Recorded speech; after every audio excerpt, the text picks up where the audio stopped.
Boa noite, amigos do CEAL. Coisa boa estar aqui com vocês em mais um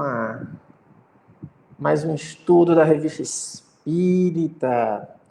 Deixa eu ver aqui, a Flor já está transmitindo. Deixa eu ver quem é que está aqui já. Olha aqui. Deixa eu ver aqui. Vamos ver. Aqui o CEAL já está ao vivo. Deixa eu ver quem que já está aqui online, Flor. Enquanto a Flor está acompanhando. Pronto, já estamos ao vivo. Já estou me ouvindo aqui. Boa noite, Tereza Neuma, primeira a dar o boa noite desta noite. Começamos muito bem com Tereza Neuma e com meu grande amigo Joazinho, que fez aniversário ontem. E a gente dá os parabéns mais uma vez para o Joá. O Joá é joia. Parabéns tricolores para o Joá, né? Tem que ser. Deixa eu ver quem está aqui mais. Rose Marie. Está dando boa noite. Rafael Lima. Esse é o Rafael. Deixa eu ver quem mais está por aqui. Boa noite, Rita Maciel, do Grupo Espírita Viana de Carvalho. Um abraço, Rita. O Roger está aqui. O Paulo, a Alana e a Araceli. O pessoal está aqui participando desse estudo. Deixa eu ver se a Flor já... Nossa, hein? Já estão compartilhando vocês. Estou esperando a Flor compartilhar. Quando eu olhei aqui, já tinha um monte de compartilhamento. O pessoal já tinha compartilhado várias vezes. Meus amigos, nós estamos começando hoje o estudo. Ele tem um foco, né? O foco principal é sempre apresentar a Revista Espírita para todos vocês, para que vocês possam se debruçar sobre a obra, pesquisar. Pronto, Flor já está compartilhando. Esse é o foco principal sempre, né? Nós gostaríamos de que as pessoas lessem a Revista Espírita. Opa, deixa eu colocar aqui, ó. A lista dos amigos do CEAL vai receber agora né? Como é que diz? Em lista, né? Todo mundo vai receber. Ó o link aí para todo mundo que é dos amigos do CEAL. Então, o nosso foco é sempre fazer as pessoas se familiarizarem com Kardec, com a Revista Espírita. Olha, a Fátima, fazia tempo que eu não via a Fátima. Tudo bem, Fátima? Como é que você está? Fazia um tempo que eu não lhe via. Esse é o foco principal, sempre. Uma outra questão, que nós também fazemos muita questão de enfatizar, é o estudo para a formação mediúnica. Então, boa noite, Eduardo Marinho. Hoje o Eduardo não está na minha sala, porque eu ainda não abri. Se eu tivesse aberto a sala, ele já estava lá. Esse Eduardo me dá trabalho, né, Eduardo? Brincando com ele, tá? A gente dá esse foco para a formação mediúnica, porque nós queremos orientar o próximo grupo, que é a turma do ano que vem. Então, nós vamos fazer digamos assim, esse esforço, né, da apresentação da obra e da formação mediúnica. E uma coisa que eu queria também dar olá, Socorro de Sales. Socorro, você estava na prece dos anjos da guarda hoje? Eu acho que eu não lhe vi na prece dos anjos, Socorro. A Araceli está dizendo que está um pouco adoentada, mas vai melhorar, vai controlar a sua pressão. Rosângela Esteves está aqui. É isso aí. Então, ano que vem, o foco da formação mediúnica também vai ser outro. Boa noite, Conceição. Acho que eu dei boa noite a todo mundo. A gente sempre fala na formação mediúnica apenas como preparando os médiuns, mas ano que vem a gente vai dar outro enfoque para a formação mediúnica. Vai ser a formação mediúnica e a conquista da felicidade. Porque as pessoas precisam ficar claro para as pessoas que os cursos de formação mediúnica é para tornar as pessoas mais felizes, para que elas se sintam melhores. É para isso que a formação mediúnica deve nos levar a nos compreendermos e nos prepararmos para sermos mais felizes. Então, ano que vem, nós vamos dar esse foco para a formação mediúnica. Ele terá como objetivo formação de médiuns, mas, ao mesmo tempo, construção da felicidade. Vocês estão todos convidados a participarem ano que vem da formação mediúnica. Será uma alegria contar com todos vocês. Eu sabia, Socorro, que eu senti sua falta. O pessoal, quando... Olha, eu tenho uma memória impressionante para isso. Eu sei... A Flor que fica assim, né? Se eu pego o nome de todo mundo que participa, às vezes eu decoro uma coisinha aqui, eu só não gosto quando vocês mudam de fotinha aqui, porque aí eu memorizo aquela foto. Quando muda aí, né, dificulta a minha vida. Oi, Ana Guiar, minha companheira de academia. A Ana vai para academia comigo de manhã, 5h30. Deixa eu ver aqui. A Rita está perguntando como é que faz para se inscrever. Tem que estar participando dos estudos. O primeiro critério é estar participando dessas quartas-feiras. E aí a gente depois vai começar a passar uma lista das pessoas que querem. Se estiver estudando nas quartas-feiras, automaticamente está inscrito. Boa noite, a Jo, que é do Cedro, Ceará. A minha família é do Cedro, Jo. Tenho laços com o Cedro. A formação mediúnica vai ser... A formação mediúnica tem uma equipe, né? Eu estou encarregado da forma de participar, mas eu não estarei em todos os estudos. A formação mediúnica é conduzida hoje pela Ana, né? Ela é quem conduz a formação mediúnica. Ano que vem a gente vai ver como é que vai ser essa questão, tá bom? Vamos fazer uma prece. Hoje nós temos convidados, temos um convidado novo que eu quero apresentar. É uma alegria tê-los aqui conosco. Fechemos os nossos olhos, aqueles que assim desejarem. Façamos uma prece a Deus, rogando. Deus de amor e bondade, Senhor da vida, obrigado, Pai, pela oportunidade que nos concede de aqui estarmos reunidos em Teu nome para estudar. Rogamos a assistência dos nossos anjos da guarda, para que possamos estar envolvidos por estes espíritos que nos transmitem através dos seus fluidos o desejo do progresso. Rogamos ao coordenador dos estudos das quartas-feiras, Allan Kardec, que possa nos inspirar para que possamos retirar do texto que estudaremos esta noite as lições necessárias para o nosso progresso. Em Teu nome, Jesus, Tu que és o Espírito de verdade, e em nome de Deus, damos por iniciado o estudo desta noite. Que assim seja. Vamos lá aqui. Deixa eu ver aqui quem está aqui que chegou. Olha aqui, mãe, o pessoal dizendo que é do Cedro, coisa boa, um monte de gente aqui. Vamos lá, meus amigos, coisa boa. Nós estamos aqui hoje, primeiro, normalmente eu começo pelas damas, mas hoje, como as damas estão de casa, eu vou começar pelo nosso convidado. Esse é o Eric. O Eric, eu vi falando dele, mas vocês quase não conhecem, porque ele só apareceu aqui online, no CEAL, naquela primeira live, no auge da pandemia. Foi o nosso primeiro café filosófico com o Cosme. Então, ele apareceu lá. O Eric é um jovem, eu acho que a coisa que ele mais deve escutar é as pessoas dizendo assim, ele é tão jovem, ele é tão jovem. Deve ser isso, mas é porque ele é um jovem estudioso, dedicado à doutrina. Tem um blog, tem um canal no YouTube muito bom, dedicado ao espiritismo. As entrevistas que ele faz é uma coisa muito sensacional, eu não tenho o que dizer, né? Tem um grupo, o grupo Amélie Boudet, no Facebook, que eu sempre recomendo que vocês vão lá, é um grupo que vale a pena.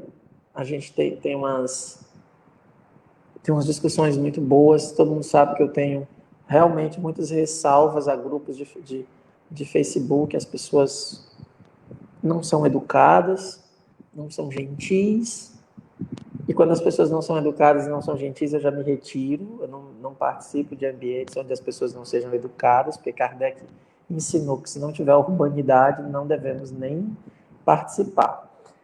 E o Amelie Boudet, na medida do possível, é bem urbano, as pessoas sabem debater, então é um grupo bem legal. Ele é do Rio de Janeiro e está aqui conosco hoje a primeira vez no nosso estúdio. Fiz o convite e ele aceitou.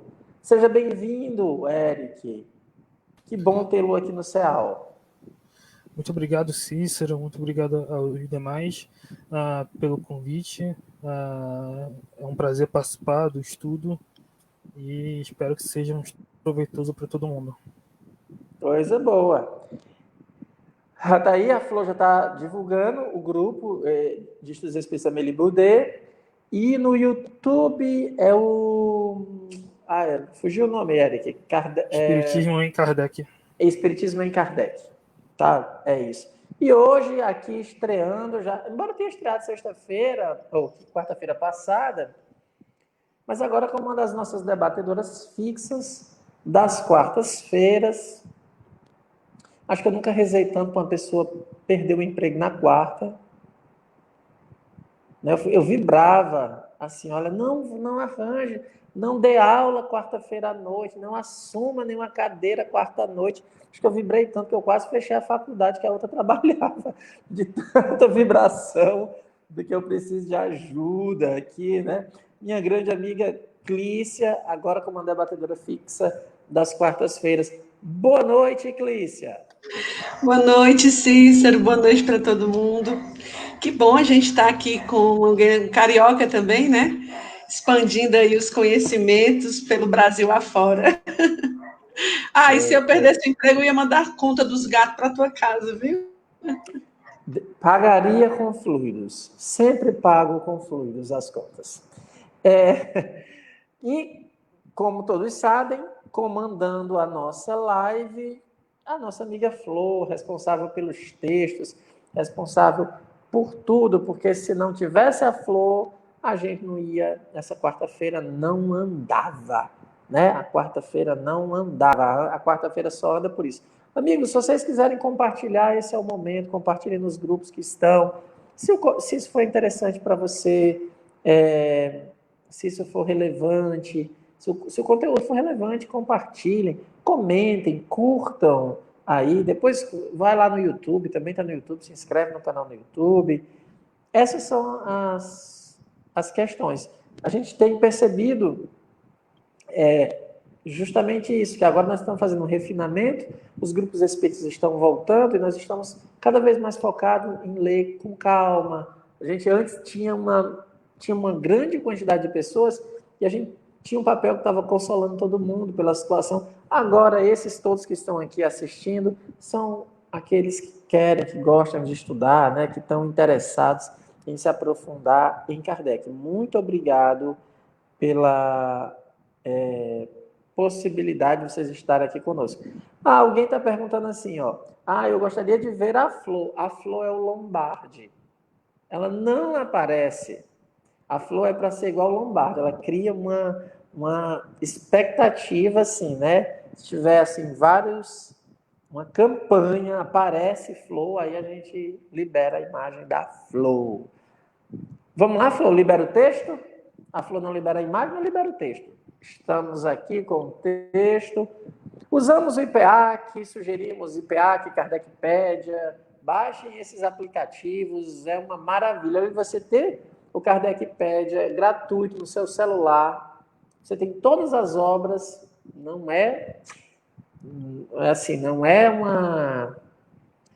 para qualquer um. Não sei o que eu queria dizer com isso. Isso aqui é uma ferramenta maravilhosa. Olha, a Magda está assistindo, eu pensei que ela não ia poder assistir. O texto é da Revista Espírita de 1860, do mês de outubro. Nós estamos em outubro, vamos ler a revista de outubro de 60, sobre o valor das comunicações espíritas. O que é que está acontecendo aqui?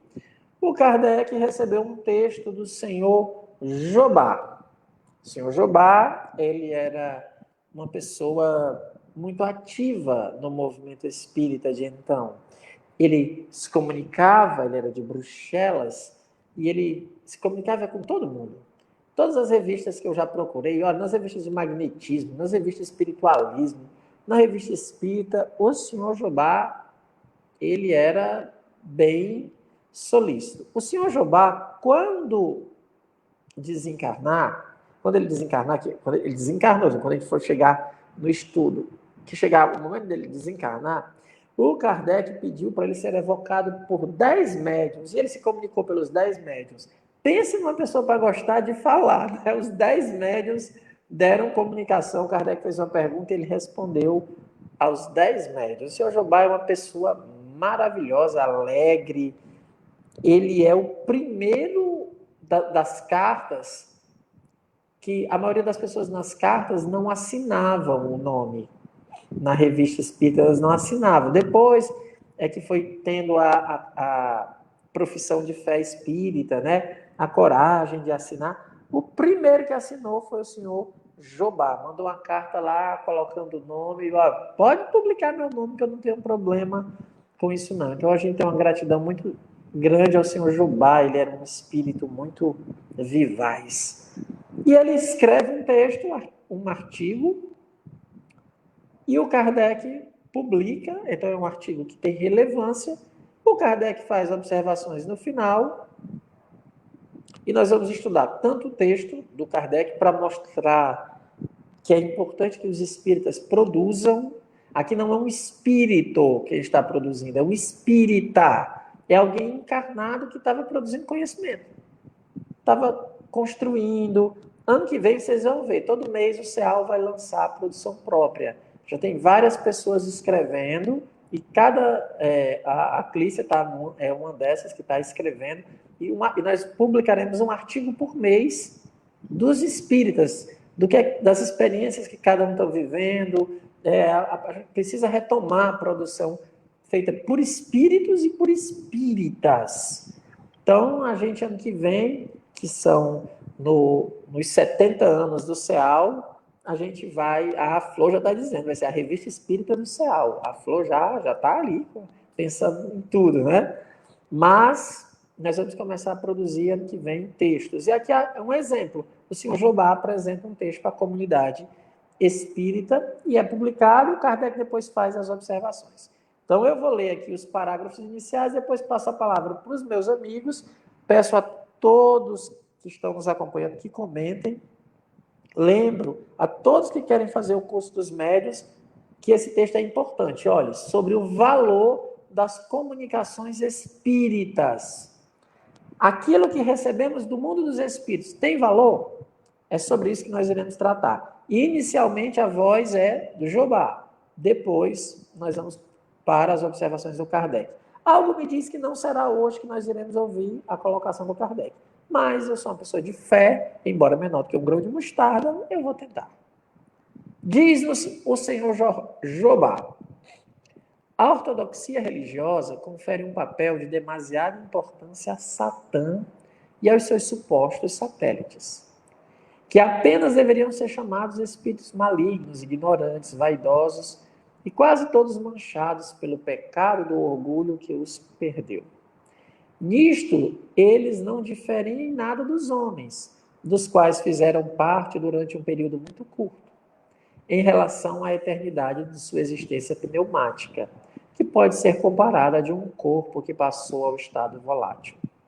O erro é crer que, por serem espíritos, devem ser perfeitos, como se o vapor ou os gases fossem mais perfeitos do que a água ou o líquido de onde saíram. Como se um valentão só pudesse ser um homem pacífico depois de ser libertado da prisão. Como se um louco pudesse ser reputado sábio depois de ter transposto os muros do Charenton, visto-se como se um cego saído do 1520, meu francês, pudesse passar-se por alguém dotado de boa visão. Continua o senhor Jobá. Senhores médiuns, imaginais que vós tivesseis de haver com toda essa gente, e que haja tanta diferença entre os espíritos quanto entre os homens. Ora, não ignorais que há tantos homens quanto os sentimentos, tantos corpos quanto propriedades diversas, tantos antes quanto depois da sua mudança de estado. Podeis julgar pelos seus erros a má qualidade dos espíritos, como se julga a má qualidade de um corpo pelo odor que exala. Se algumas vezes estão de acordo sobre certos pontos, entre si e convosco, é que se copiam e vos copiam, pois eles sabem melhor que vós o que foi escrito antigamente e recentemente, sobre tal ou qual doutrina que vos repetem. Muitas vezes como papagaios, mas outras vezes com convicção.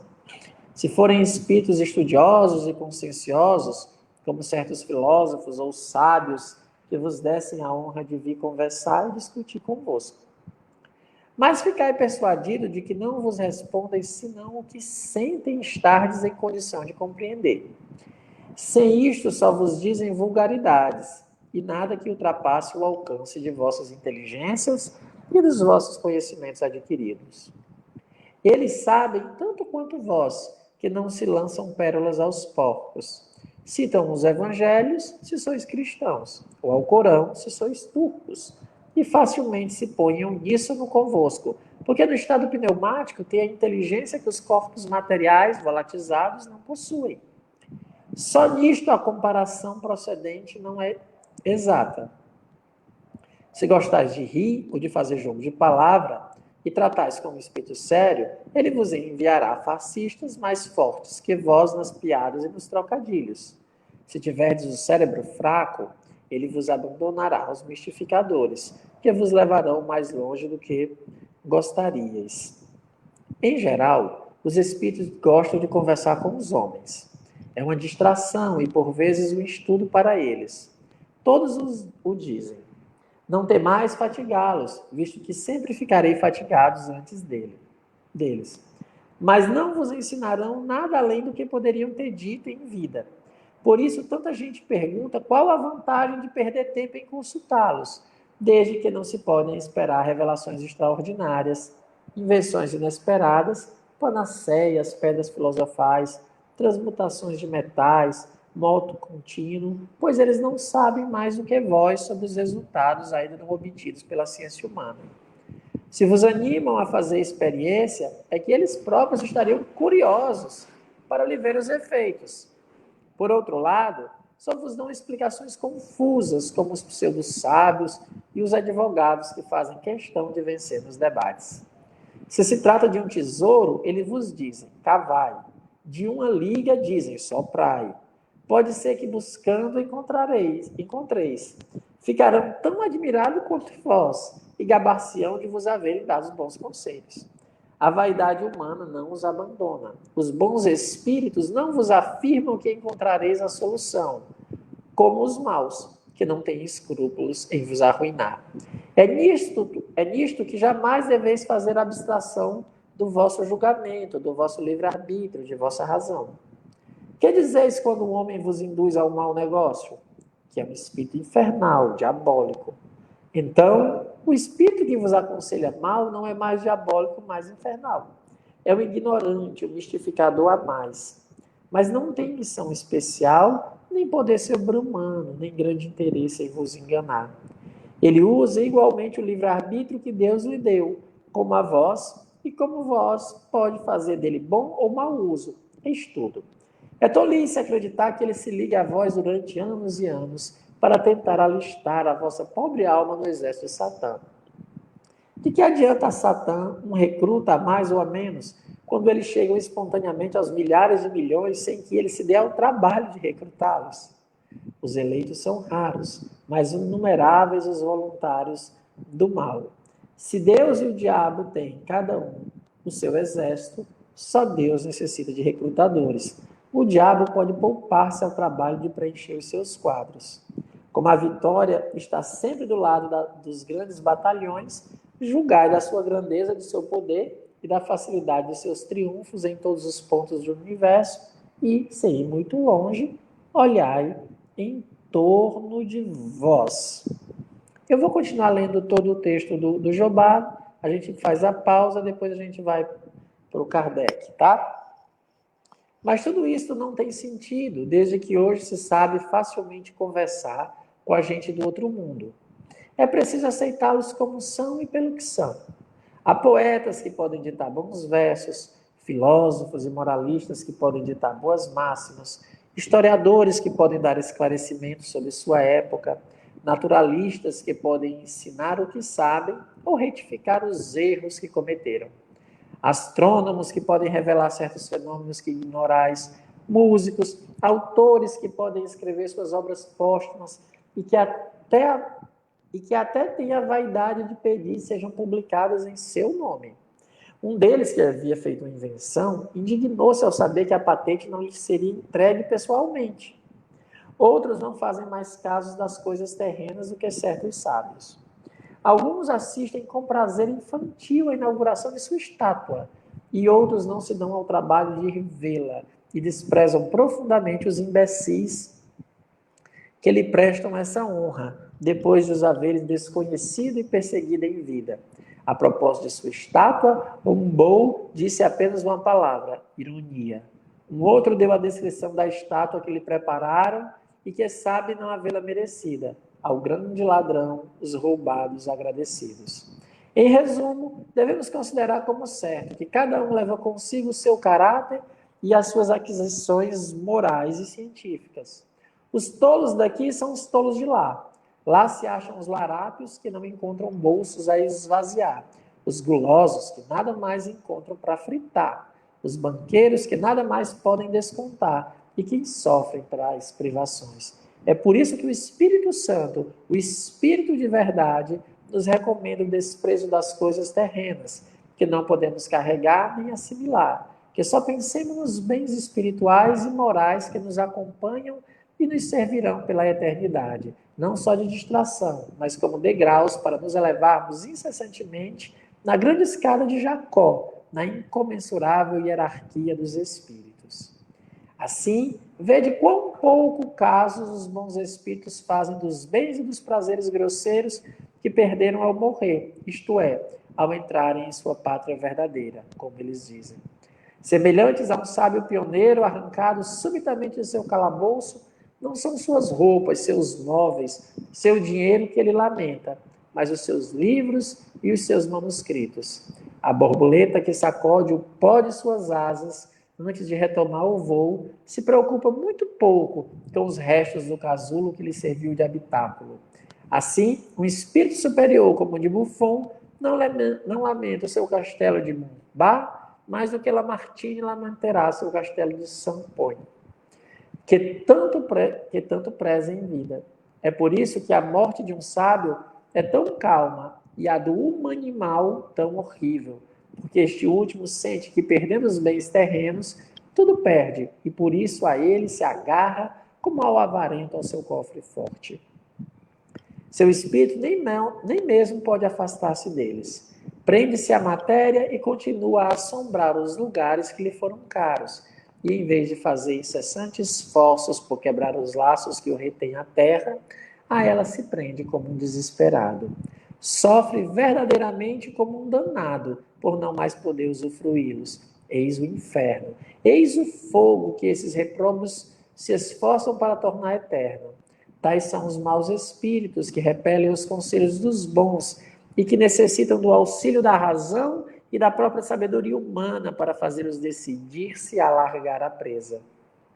Os bons médiuns devem dar-se ao trabalho de fazê-los pensar, de moralizá-los e de orar por eles, pois eles reconhecem que a prece os alivia e por isso testemunham seu reconhecimento, em termos às vezes muito tocantes.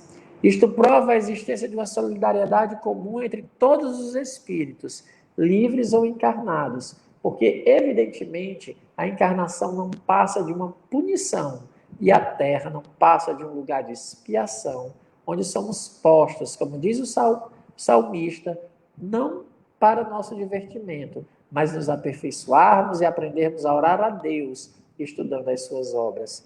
Daí se segue que o mais infeliz é o mais ignorante, o mais selvagem torna-se o mais vicioso, o mais criminoso e o mais miserável dos seres, às quais Deus concedeu uma centelha de sua alma divina e talentos para serem bem aplicados e não para serem enterrados até a chegada do Mestre, ou melhor, até o comparecimento do culpado de preguiça e negligência perante Deus.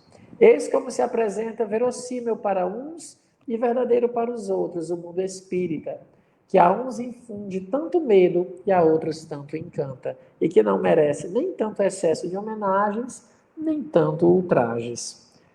Quando a força do estudo e da experiência nos tivermos familiarizado com o fenômeno das manifestações, tão natural como qualquer outro, reconheceremos a veracidade das explicações que acabamos de dar.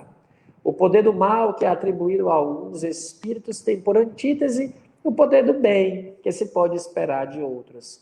Essas duas forças são adequadas como todas as da natureza, sem o que o equilíbrio se romperia e o livre-arbítrio seria substituído pela fatalidade, pelo cego fato, pelo fato bruto, inteligente, pela morte de todos e pela catalepsia do universo, pelo caos. Proibir de interrogar os espíritos é reconhecer que eles existem, assinalá-los como prepostos do diabo e insinuar que devem existir os que são agentes e missionários de Deus. Que os maus sejam mais numerosos, nós concordamos, mas há muitas coisas assim sobre na terra. Pelo fato de haver mais grãos de areia do que pepitas de ouro, deve-se condenar os garimpeiros? Quando os espíritos vos dizem que lhes é interdito responder a certas perguntas de importância puramente pessoal, é uma maneira cômoda de justificar sua ignorância das coisas do futuro. Tudo quanto depende de nossos próprios esforços, de nossas pesquisas intelectuais, não nos pode ser revelado sem infração da lei divina, que obriga o homem ao trabalho.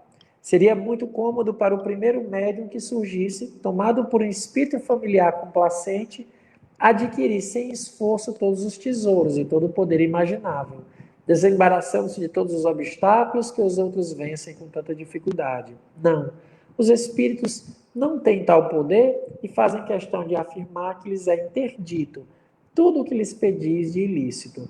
Contudo, exercem grande influência sobre os encarnados, para o bem ou para o mal.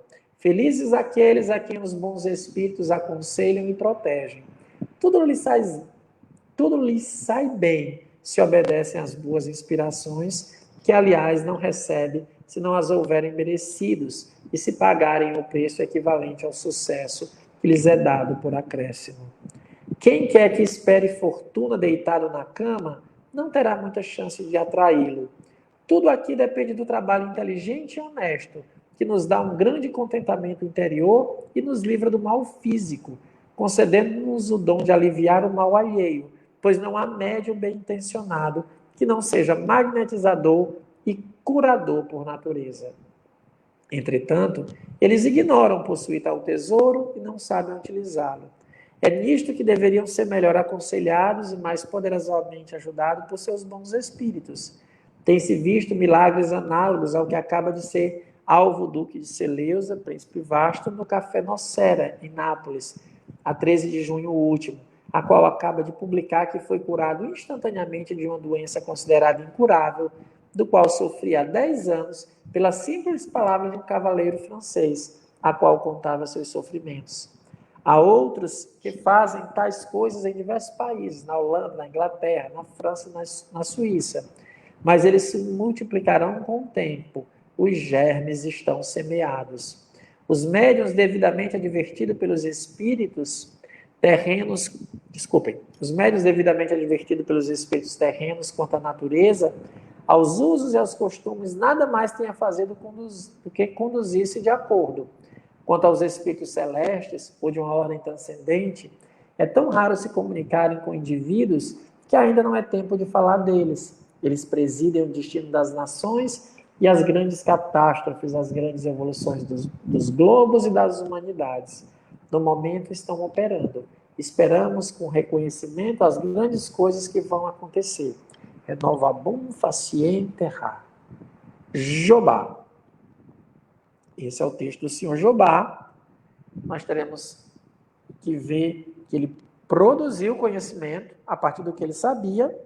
Tem muito detalhe aí que a gente precisa trabalhar. Tem muita coisa legal, mas tem umas coisas que a gente precisa ver. Ó. O senhor Jobá exagerou aqui, né? Pegou pesado num ponto, pegou no outro, ele não foi tão feliz. Vou conversar com o nosso convidado, tá, Cris? Me permite a deselegância de não começar com as damas. Eric, do texto do senhor Jobá, você destaca alguma coisa? O que é que lhe chama a atenção? Você já estudou esse texto antes? Tem estudado? O que é que você nos apresenta aí? Sim, esse texto é muito interessante, né? Já tinha estudado esse texto. É bom destacar alguns pontos, né? O primeiro que eu queria é sobre... ele mostra que há espíritos de diferentes ordens, né? Isso Kardec vai trabalhar lá na questão 100 do Livro dos Espíritos. Para quem quer futuramente trabalhar com a questão mediúnica, é importante ter em mente a escala espírita, né? Kardec vai dividir em 3 ordens, né? Espírito perfeito, espírito bom e espírito puro, né? É a primeira ordem. E, como ele diz ali, os espíritos não se tornam perfeitos, né, quando desencarnam. Então, aos bons, aos maus, aos ignorantes, né? E é preciso que a gente tenha cuidado se passe tudo, né, pelo crivo da razão, né? Eu queria citar só aqui que tem um capítulo do Livro dos Médiuns, capítulo 24, da identidade dos espíritos, modo de se distinguirem os bons dos maus espíritos, que Kardec vai mostrar como que pela linguagem você pode determinar qual ordem, né, qual classe se enquadra aquele espírito, se é um espírito pseudo-sábio, se é um espírito leviano, né? E é importante ter isso em mente, né?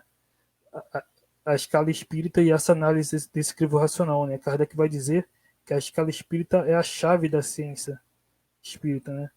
Então é um elemento muito importante, sempre destaco, para a gente analisar qualquer comunicação que a gente recebe dos espíritos.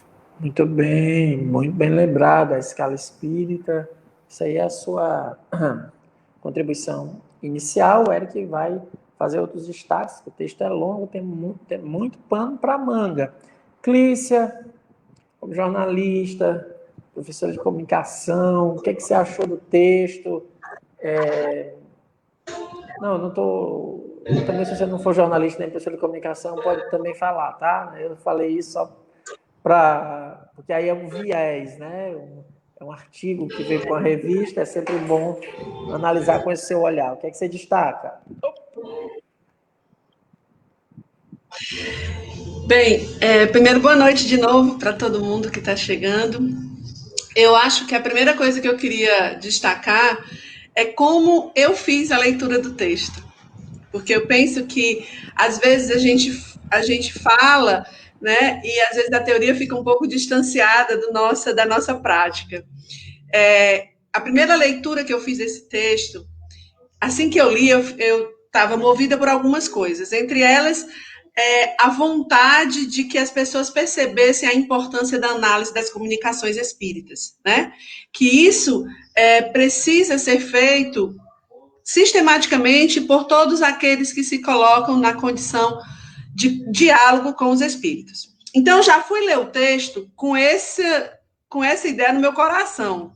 E aí, quando eu vi, né, que ele traz isso de uma forma bem enfática, né, tipo, não confie em tudo que os espíritos falam, na minha primeira leitura eu disse assim, eita, estou gostando aqui do texto. Além do que o texto está em uma revista de referência para mim, né, que é a Revista Espírita.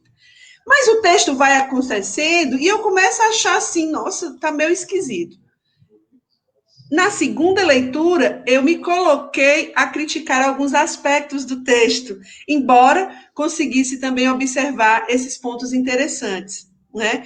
E aí, só no final, que eu não vou dar esse spoiler agora, né, quando eu leio a observação de Kardec, né, e é que eu digo, então tá, realmente meus incômodos não estavam à toa.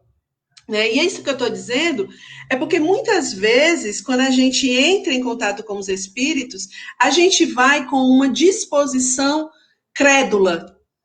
Né? A maioria das pessoas vai com essa disposição crédula. Por isso, é tão importante conhecer de maneira racional a proposta, né, que o Espiritismo traz. Né? Os postulados, né, as reflexões que foram feitas e deixadas pelos espíritos através de Allan Kardec. E aí, eu fiquei me perguntando por que eu, né, que já tenho aí uma certa leitura, me vi, embora não seja um texto de um espírito, mas me vi tentada a acreditar a princípio em tudo que estava sendo posto. Aí eu parei para pensar e levei esse pensamento para a questão mais transcendente. E me lembrei, né, logo no comecinho, quando ele fala sobre a ideia de Satã, né? Sobre a ideia da existência do demônio, do diabo, que é defendido por várias crenças. Né? E como esta ideia contradiz a ideia de um Deus perfeito, um Deus soberanamente bom. E junto a essa ideia do Satã, da ideia da existência desse demônio, há, vamos dizer assim, o costume que se tem de herança católica de que somente anjos se comunicam com santos, né? Esses dois aspectos que eu vejo, assim, muito, vamos dizer assim, muito dentro da minha cultura, né, e aí eu estou falando muito do meu lugar, me fazem, às vezes, perceber que é por conta disso que muitos ainda mistificam demais o mundo dos espíritos. E vejo com mais força ainda a importância da descoberta de Kardec quando ele disse que os espíritos são as almas dos homens. Acho que a princípio é isso que eu trago para o grupo. Eu estava vendo aqui, gente, que esse é um texto também que mostra como Kardec analisava espíritos. Tem uma hora, eu não sei quando é que se o Eric vai poder fazer a citação, se ele lembra, no livro dos médiuns, quando ele diz assim, se você, para analisar bem os espíritos, você tem que conhecer os homens, né, para você, ele faz essa referência, se você quer, para analisar os espíritos, você precisa conhecer os homens. Então, o Kardec era muito hábil na análise dos espíritos, ele pegava muito rapidamente as farsas, ele observava, tem textos onde ele diz assim, que nas primeiras linhas ele já sabia, primeira linha ele já sabia a natureza do espírito, né? Mas aqui você vai ver, nas observações feitas pelo Kardec, que ele analisa o texto do Senhor Jobá da mesma maneira que ele analisava os espíritos, porque agora ele tinha um texto na mão. Então ele vai analisar essa carta, esse comentário dele, desse texto lido, porque ele tem algumas fragilidades. O texto do Senhor Jobá tem algumas dificuldades. Então eu vou propor assim, amigos, eu vou pedir a vocês e o pessoal de casa para que eu leia as observações de Kardec e aí a gente faça o jogo. Como eu estou lendo muito o texto, a gente vai precisar aumentar uns 15 minutos. Em vez da gente terminar 15 para as 9, a gente termina às 9 horas por conta do texto estar com a leitura corrida, ele é uma leitura longa, mas eu acho que o diálogo com as duas partes é que vai fazer a diferença, tá bom? Vocês concordam? Todos concordam? Eric, todo mundo, pessoal de casa, aí nos deem essa forcinha, tá bom? Vamos para as observações, Flor. Não é tão longo, dá para a gente fazer, porque aí vocês vão ver, a gente vai dar material para essa questão de análise. Vamos observar aqui o que é que o Kardec diz, ó. São 3 parágrafos. O senhor Jobá havia dado como título de seu artigo Conselhos aos Médiuns. Julgamos dever dar-lhe um título menos exclusivo, visto que suas observações se aplicam, em geral, à maneira de apreciar as comunicações espíritas. Sendo os médiuns apenas instrumento das manifestações, estas podem ser dadas a todo mundo, quer diretamente, quer por intermediário. Todos os evocadores podem, pois, aproveitá-las, tanto quanto os médiuns. Que a gente já observa que ele já faz mudança, mudou o título, né? Aprovamos essa maneira de julgar as comunicações, porque é rigorosamente certa e não pode senão contribuir para prevenir contra a ilusão a que se expõe os que aceitam muito facilmente como expressão da verdade tudo quanto vem do mundo dos espíritos. Contudo, pensamos que o senhor Jobá talvez seja um tanto absoluto sobre certos pontos. Olha a observação. Em nossa opinião, ele não leva muito em conta o progresso realizado pelo espírito no estado errante. Sem dúvida, este leva para o além-túmulo as imperfeições da vida terrena, fato constatado pela experiência. Todavia, como se acha no meio completamente diverso, como não mais recebe as suas sensações através dos órgãos materiais, como não tem mais sobre os olhos esse véu espesso que obscurece as ideias, suas sensações, suas percepções e suas ideias devem experimentar uma sensível modificação. Eis porque vemos todos os dias homens que pensam após a morte de modo muito diferente do que em vida, pois o horizonte moral para eles se alargou. Autores criticam as próprias obras, homem mundano censura sua conduta, sábios reconhecem os seus erros. Se o espírito não progredisse na vida espírita, retornaria à vida corpórea como dele tinha saído, nem mais adiantado, nem mais atrasado, o que positivamente é contraditado pela experiência. Certos espíritos, pois, podem ver mais claro e mais justo do que quando estavam na Terra. Assim, alguns são vistos dando excelentes conselhos com ótimos resultados. Mas entre os espíritos, como entre os homens, é preciso saber a quem nos dirigimos e não crer que o primeiro que chega possui a ciência infusa, nem que um sábio esteja despojado de seus preconceitos terrenos só porque são espíritos. A este respeito, o senhor Jobá tem inteira razão ao dizer que só com extrema reserva se deve aceitar suas teorias e sistemas. É preciso fazer com eles o que se faz com os homens, isto é, não lhes dar crédito, senão quando tiverem dado provas irrecusáveis de sua superioridade. Não pelo nome que falsamente por vezes tomam, mas pela constante sabedoria de seus pensamentos, pela irrefutável lógica de seus raciocínios e pela inalterável bondade de seu caráter. As judiciosas observações do senhor Jobá, deixando de lado o que pode conter de exagero, sem dúvida desencantarão os que pensam encontrar nos espíritos um meio certo de tudo saber, de fazer descobertas lucrativas e etc. Com efeito, aos olhos de certas pessoas, para que servem os espíritos se nem nos ajudam a fazer fortuna?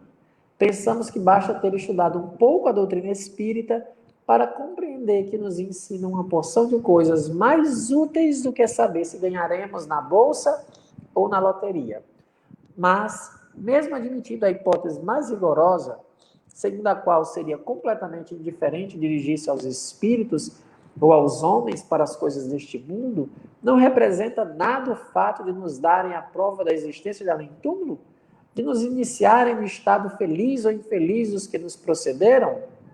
De nos provar que aqueles a quem amamos não estão perdidos para nós e que reencontraremos nesse mundo que nos espera a todos, ricos ou pobres, poderosos ou escravos? Porque, em definitiva, uma coisa certa é que mais dia, menos dia, temos que dar aquele passo. Que é o que existe além dessa barreira? Atrás da cortina que vela o futuro, alguma coisa ou nada? Ora, os Espíritos nos ensinam que existe algo, que quando morremos nem tudo está acabado, longe disto, que é então que começa a verdadeira vida, a vida normal. Ainda que só isto nos ensinasse, suas conversas conosco não seriam inúteis. Eles fazem mais, ensinam-nos o que se deve fazer aqui para estar o melhor possível no outro mundo. E como lá teremos que ficar muito tempo, é bom nos assegurarmos o melhor lugar possível. Como diz o senhor Jobá, os espíritos em geral pouco ligam as coisas terrenas por uma razão simples, é que tem melhor do que isto. Seu objetivo é ensinar-nos o que devemos fazer para ali sermos felizes. Eles sabem que nos prendemos às alegrias da terra como crianças aos brinquedos. Eles querem fazer com que avance o nosso raciocínio. Tal a sua missão. Se somos enganados por alguns, é porque queremos tirá-los da esfera de suas atribuições. É porque perguntamos o que eles não sabem, não podem ou não devem dizer. É então que se é mistificado pela turma de espíritos zombadores, que se divertem com a nossa credulidade. O erro de certos médios é crer na infalibilidade dos espíritos que com eles se comunicam, e os seduzem por belas frases, apoiados num nome emprestado, que geralmente é fácil. Reconhecer a fraude é um resultado do estudo e da experiência. O artigo do Sr. Jobá, nesse sentido, só lhes pode ajudar a abrir os olhos. Kardec faz comentários maravilhosos e nós vamos nos debruçar voltando, comparando com o que o Sr. Jobá disse. Eric, a palavra é sua sobre as observações, teça seus comentários, e aí depois a gente vai começar a interagir com o pessoal. Então, é muito interessante, né, todas essas observações, né, Kardec, como Kardec comenta, né, o exagero que o Sr. Jobá cometeu, né, de acreditar que, claro, os espíritos eles não se tornam perfeitos, né, ao desencarnarem, mas as ideias também se modificam, né. Inclusive, eu queria citar, eu gosto de fazer esse estudo comparado entre as obras, né, a questão 318, diz assim: as ideias dos espíritos se modificam quando na erraticidade? Muitos sofrem grandes modificações, à proporção que o espírito se desmaterializa. Pode este, algumas vezes, permanecer longo tempo imbuído das ideias que tinha na Terra, mas, pouco a pouco, a influência da matéria diminui e ele vê as coisas com maior clareza. É então que procura os meios de se tornar melhor, né? E a 230 também, que vai falar dessa mudança, né? Na erraticidade, o espírito progride pode melhorar-se muito, tais sejam a vontade e o desejo que tenham de consegui-lo. Todavia, na existência corporal é que põe em prática as novas ideias que adquiriu. Então, realmente há um melhoramento, né? Há, claro, o período de perturbação que o espírito vai passar, que ainda pode ter muitas ideias terrenas, mas depois o espírito passa a ver as coisas de outra forma, né? Não está tão embotado pela influência da matéria como no estado de encarnação, né? Então, isso é um ponto importante, né, do que Kardec fala no capítulo, né? Outro ponto que eu queria mencionar tanto Kardec quanto o Sr. Jobim dizem, né, que as comunicações com os espíritos têm um objetivo claro, né? Você não pode afastar as reuniões espíritas do objetivo, né? Ele dá o exemplo de querer colocar avanços na ciência, né? Ou encontrar um tesouro. Ele diz ali, tem um capítulo que eu queria te citar do livro dos médiuns, das perguntas que se podem fazer aos espíritos, que vai esclarecer exatamente isso, né? E é importante para quem vai fazer reunião mediúnica ter esse capítulo em mente, né? Que quando você vai dialogar com os espíritos, você tem que ter isso em mente. O que se pode perguntar ou não? Qual é o objetivo da reunião mediúnica? Né? É um melhoramento moral, né? Em princípio, né? São questões morais, né? E você só atrai os espíritos mistificadores quando você se desvia desse objetivo, que é o objetivo da ciência espírita. Ótimas colocações, Eric, muito bem lembrado. Clícia, observações, você já pode até narrar as questões que você disse que quando, da sua leitura, quando Kardec apontou, você disse, eu tinha percebido isso. Bem, a primeira coisa foi o que já foi colocado aqui, né? De que o espírito, quando a gente desencarna, quando há o distanciamento da matéria, há também ali um clarear, digamos assim, da consciência. Inclusive, é assim que a gente percebe que o conhecimento não se perde, porque às vezes o encarnado está numa condição em que, por exemplo, ele não tem acesso a todo o conhecimento, até mesmo a sua faculdade cognitiva não está disponível, né? Há pessoas que nascem, que encarnam com dificuldades cognitivas, com deficiências psíquicas, e que isso, após o desencarne, ou até mesmo quando a gente dorme e que a alma emancipa, se percebe que aquele espírito, ele mantém, né, a inteligência dele e o conhecimento que ele tinha antes, inclusive, daquela existência. Né? Então, esse é um aspecto que me chamou a atenção. E ainda em relação a isso, no próprio texto dele, ele cita dois vultos, né, que ao ver a homenagem póstuma, né, em relação às estátuas feitas para eles, terem visto que aquilo ali não tinha importância. Daí eu fico pensando, será que na condição de encarnados, teriam eles desdenhado de estátuas que os homenageassem? Né?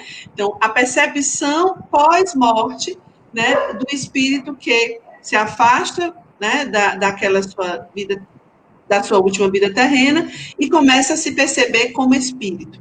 Uma outra coisa que me chamou a atenção, que eu queria ressaltar, ainda dessas contradições, é que ele, logo no final do texto, ele chama a atenção que nós não temos que, nesse momento, nos ater aos espíritos que ele vai chamar de espíritos celestes, né? Que, tipo, olha, não tem espaço para eles comunicarem aqui, porque a gente é muito imperfeito ainda e não vamos agora nos ater a eles. Só que no próprio texto ele cita os bons espíritos, ele cita, e aí eu fiquei pensando, na hora que eu li isso, eu pensei, e meu anjo da guarda? O que foi que esse homem fez com o meu anjo da guarda? Ele não se comunica, né? Embora o anjo da guarda não necessariamente é um espírito, né, da primeira ordem, mas ele é, no mínimo, melhor do que eu, e aí ele tem condições de ser, pelo menos, ali um bom espírito, né? Então, eu percebi essas duas questões foram as que mais me inquietaram. Agora, como eu disse, eu li esse texto motivada pela importância da criticidade diante da manifestação espírita.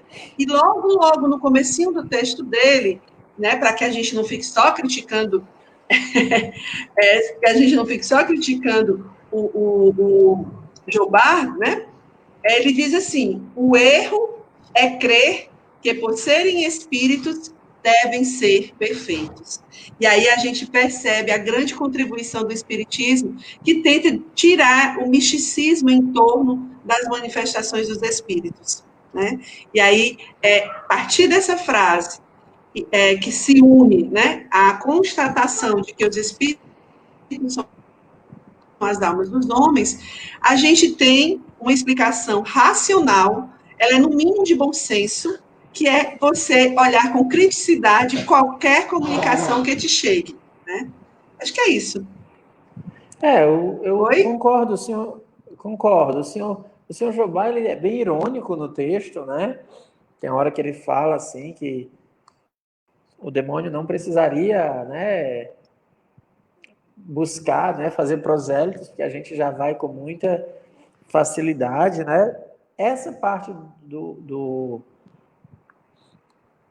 essa parte da questão dos espíritos mundanos, espíritos celestes, ele não usa aquilo que o Eric falou da escala espírita, ele usa uma classificação dele, que ele, né, coloca. Tem uma outra questão que ele coloca, que é da agonia da morte também, que é um pouco exagerada, assim, é o que o Kardec fala, ele é muito absoluto em dizer que todo aquele homem que é, digamos assim, apegado tem uma morte muito tribulada, e o outro, que é um espírito melhor, tem uma morte em paz, assim, né? Ele fala, e aí ele cria uma expressão, né?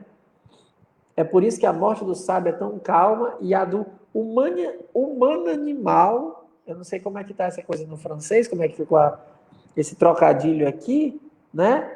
Mas deve ser algo próximo, eu não estou só estou com a versão em português aqui. Ele cria essa expressão também, que é por isso que o Kardec vai dizer que ele dá uma exagerada, né, nessas questões. E o Kardec percebeu tudo isso, mas o texto não diminui o valor do texto. Isso é inegável, que o texto tem um valor, mas tem dificuldades. Aí o Kardec, já no primeiro parágrafo, ele abre, aí a gente pode se aprofundar aqui.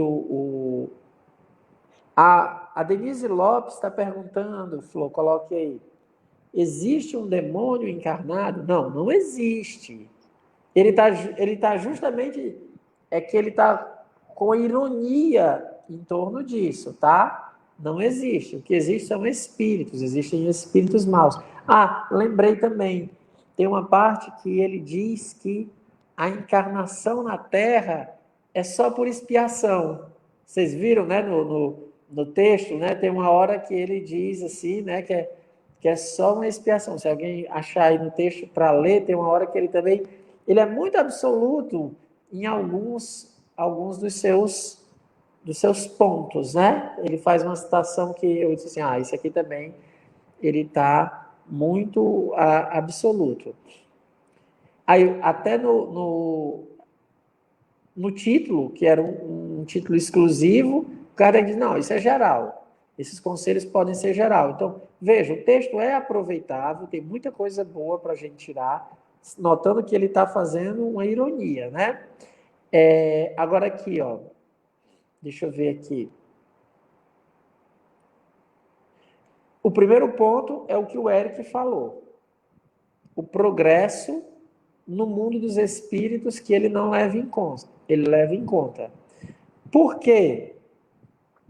Porque na Terra nós sofremos o impacto da matéria, a tentação que a matéria produz.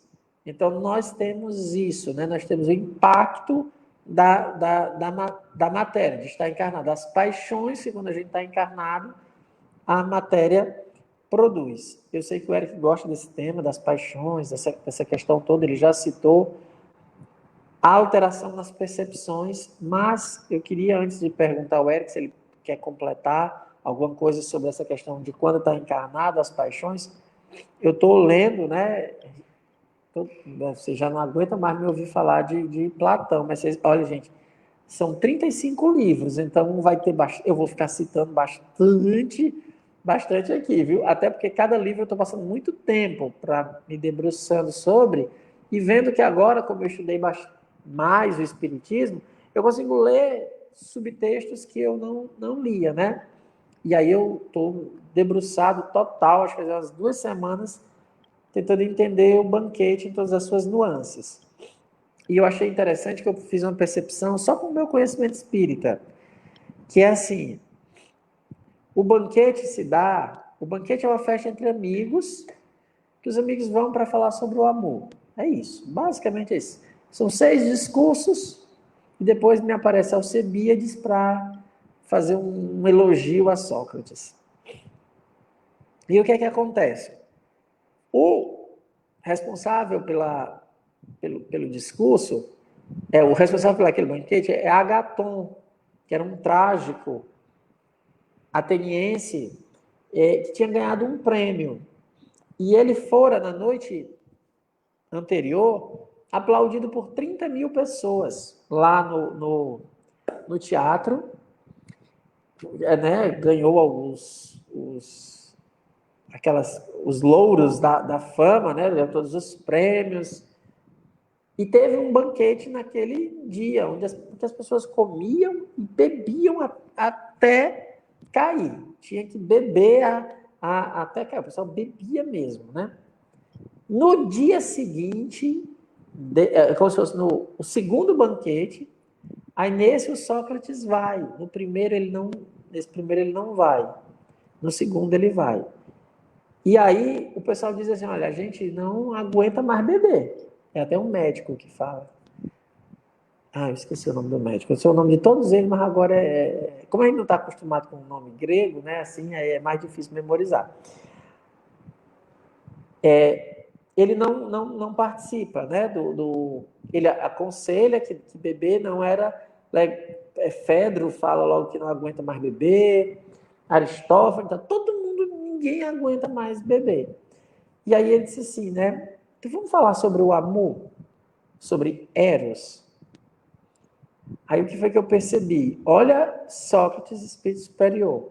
Primeiro, aquilo que era honraria do povo, né, aplausos, aí ele não foi.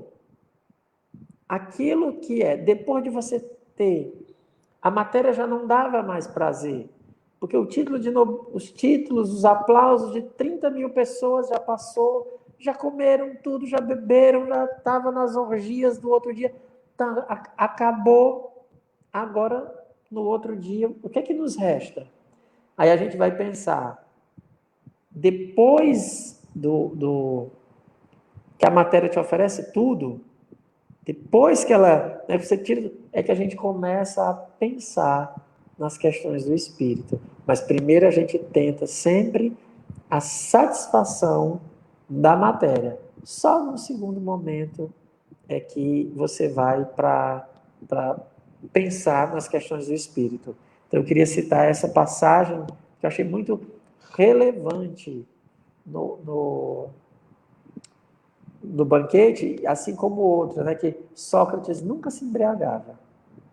Ele podia beber o que fosse, ele nunca se embriagava. Quando Platão está nos dizendo, ele nunca caiu na armadilha da matéria. Ele nunca se deixou embriagar pela matéria. Sobre esse ponto, sobre as paixões, sobre essa questão do sofrimento do espírito encarnado, Eric, você que estuda sobre isso, o que é que você pode falar para aqueles que nos escutam? Como é que as paixões atrapalham até nas comunicações espíritas, a gente entender o que os espíritos estão falando? Fale-nos. Esse tema é muito importante, né? Kardec vai tratar do tema das paixões lá na terceira parte do Livro dos Espíritos, né? Que fala das leis morais, né? E a paixão, ela vem realmente, Kardec vai dizer na Gênesis também, que vem do instinto de conservação, né? Vem dessa influência da matéria sobre o espírito, né? A paixão não necessariamente é algo ruim, né? Kardec vai usar uma metáfora lá no Livro dos Espíritos de uma pessoa montada num cavalo, né? Se você tem controle sobre aquele cavalo, ele pode te levar a fazer grandes coisas, né? Aquela energia toda, mas se você perde o controle, você pode cair. Então ele faz essa analogia, né? E para mostrar como que as paixões elas podem servir como alavanca para o progresso, né? Ele diz isso, mas se forem descontroladas, né, podem nos levar, né, para um caminho mau, né? Você citou, né, o Sócrates, Platão, tem o René Descartes, né? Ele tem uma obra, As Paixões da Alma, onde ele vai trabalhar bastante isso, né? Até foi com o Corve Massi, né? Ele me passou essa referência, né, de estudar essa obra. Na obra do Corve ele também fala bastante dessas paixões, né?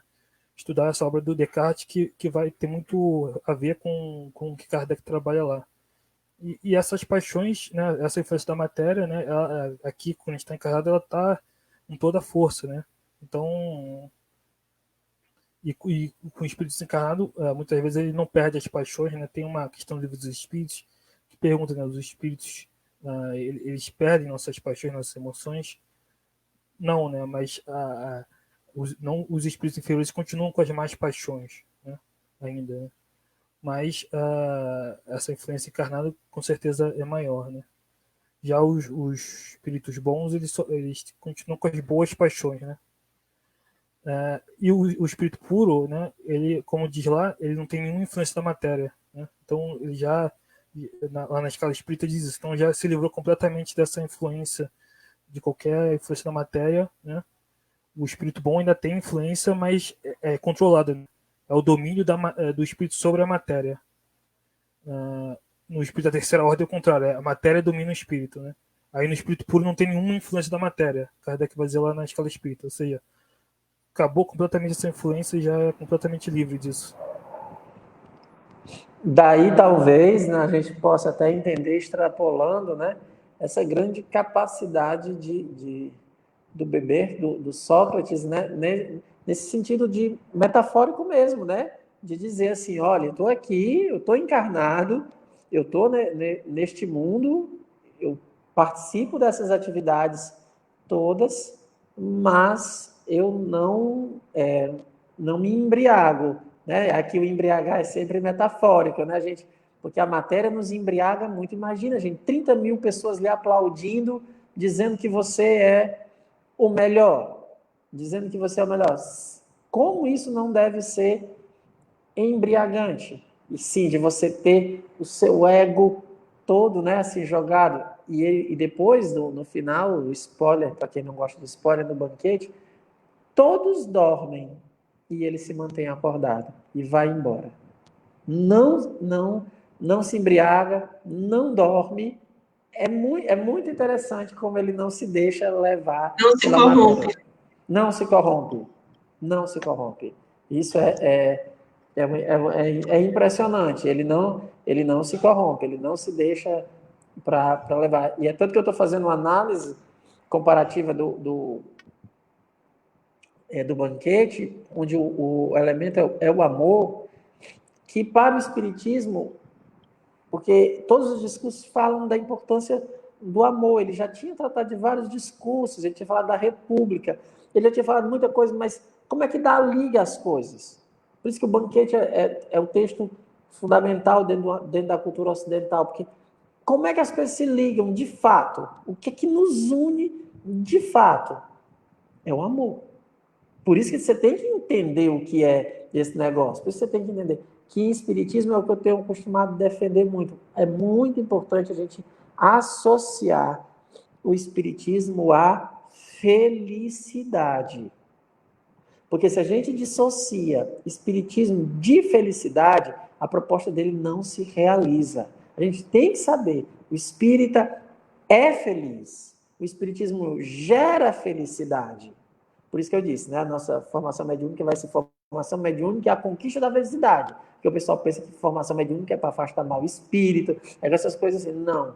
A questão da felicidade que eu vejo que o Espiritismo propõe nos textos é o que Sócrates trata como o amor, uma capacidade de harmonizar a tudo, de trazer paz, de trazer um mundo melhor, que é a conquista da felicidade. Sobre as paixões, Cris, você quer falar alguma coisa? Eu posso seguir aqui para outro ponto para oferecer para você. Mas eu sei que você é uma pessoa que se apaixona, então você quer... Não, na verdade, eu queria chamar a atenção, né, a partir do que vocês falaram, com relação às paixões, ou melhor, às más paixões e essa relação com a matéria, né? Primeiro, para dizer que é importante que a gente entenda a matéria, não somente a matéria corpo biológico. Óbvio que quando o espírito está encarnado, ele tem esta matéria densa também fazendo parte, vamos dizer assim, do ensombreamento da sua visão, né, da sua consciência. Mas, quando se fala em desmaterialização, se fala aí, né, vamos dizer assim, de um fim dos vícios, né, dos vícios morais. Né? E é por isso que os espíritos desencarnados, né, os espíritos errantes, que ainda são imperfeitos, ainda sofrem muito nessa relação com as paixões. Mesmo eles não estando nessa matéria mais orgânica que a gente está aqui, eles também sofrem. Eles sofrem porque eles estão endurecidos diante de Deus. E aí, eu estou falando isso porque às vezes a gente passa de uma maneira muito rápida quando se fala sobre o demônio. Né? Espiritismo não acredita em demônio, ponto, acabou a conversa. Mas eu acho que a gente precisa entender por que nós não acreditamos, né? Por que eles não existem, né? Logo no começo desse texto ele fala, deveriam chamá-los de espíritos malignos, espíritos zombeteiros. Ele vai dar ali no começo uma características para esse espírito imperfeito que está no nível, né, bem aquém, né, da evolução. Para mostrar que não existe essa perpetuação do mal. Né? Então, assim, se não existe essa perpetuação do mal nem encarnado e nem desencarnado. Demônio nem tem demônio encarnado, nem tem demônio desencarnado. Eles não existem do ponto de vista do mal absoluto.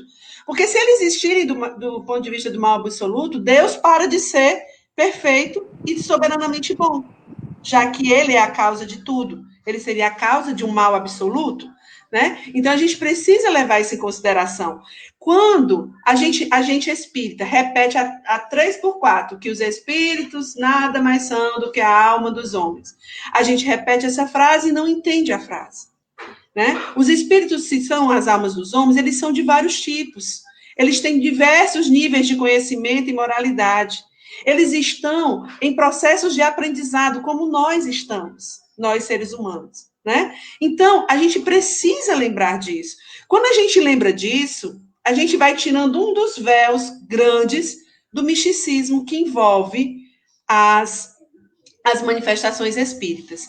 E aí, né, em cima do texto, né, do Jobá, ele fala assim, tem uma coisa que ele fala, que eu acho que é positiva, que ele fala assim, que os espíritos, eles falam para a gente na medida da nossa capacidade de compreensão, né? Ele diz isso também está nas obras de Kardec, está no Livro dos Espíritos também, e isso responde a alguns questionamentos que eu acho que às vezes são feitos porque o conhecimento sobre o espiritismo ainda é superficial. Tipo, por que não respondeu tal coisa?